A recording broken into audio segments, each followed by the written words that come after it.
In the summer of 2009, William Cheney walked back to his house in his usual drunken state after hanging out and drinking with his buddies at the corner.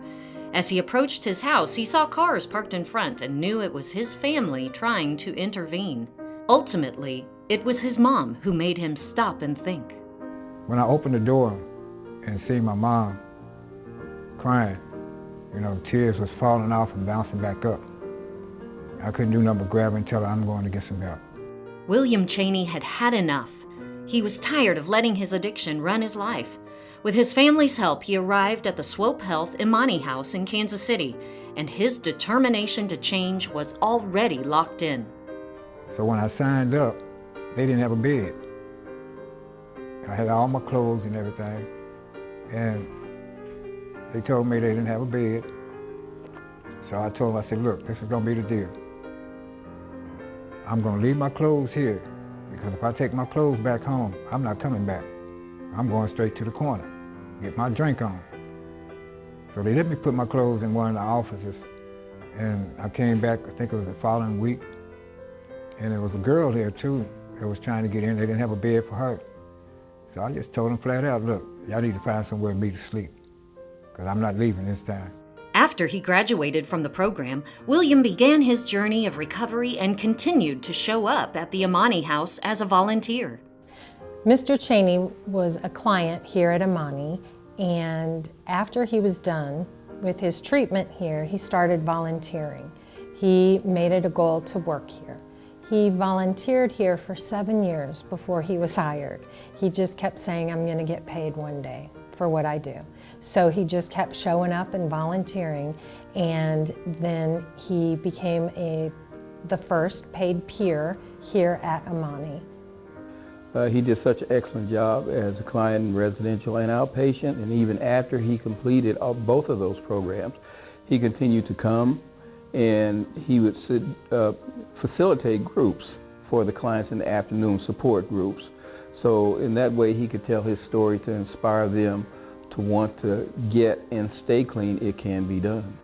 William not only shares his experience with clients of the Imani House, but he is out in the community helping other organizations like Sisters in Christ and Healing House. He is also a leader of the Imani Alumni Group, which he believes is key to staying in recovery.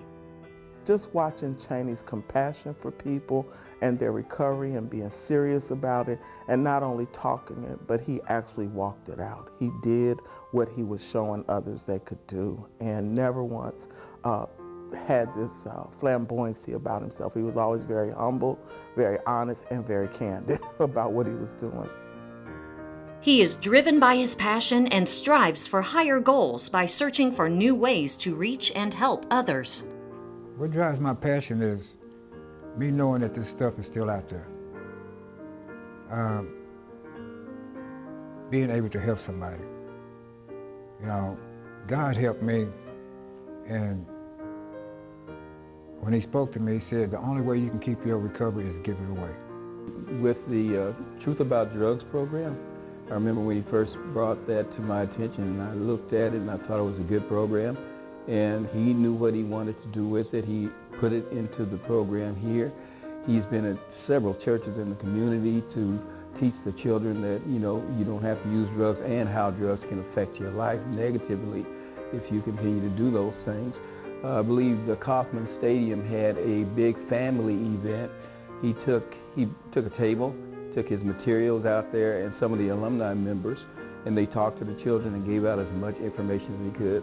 So he continues to work with the community to give information, provide support. Success is the focus of William's life, but it's not just about him. He works every day to help others be successful in recovery and life. I am so proud and so honored to be able to call Mr. Cheney one of my staff, and I absolutely love what he does for our clients. I love what he does in the community. And my only words of encouragement for him would be to keep on going. Keep doing what you're doing, because it's absolutely phenomenal. There's a moment when everybody needs to be acknowledged for all the skin and the hard work that you do, the turnaround in life, and this is his moment. He deserves it. He really does. He has paid his dues. He showed up. You can track what he's been doing. You can put some numbers to it. You've seen outcomes. Yeah, he deserves to be noted as a champion. Give it a chance, because God's gonna always watch you. So give God a chance to get your life back together, and give yourself the chance, because recovery is possible. Those wise words make William Chaney a mental health champion.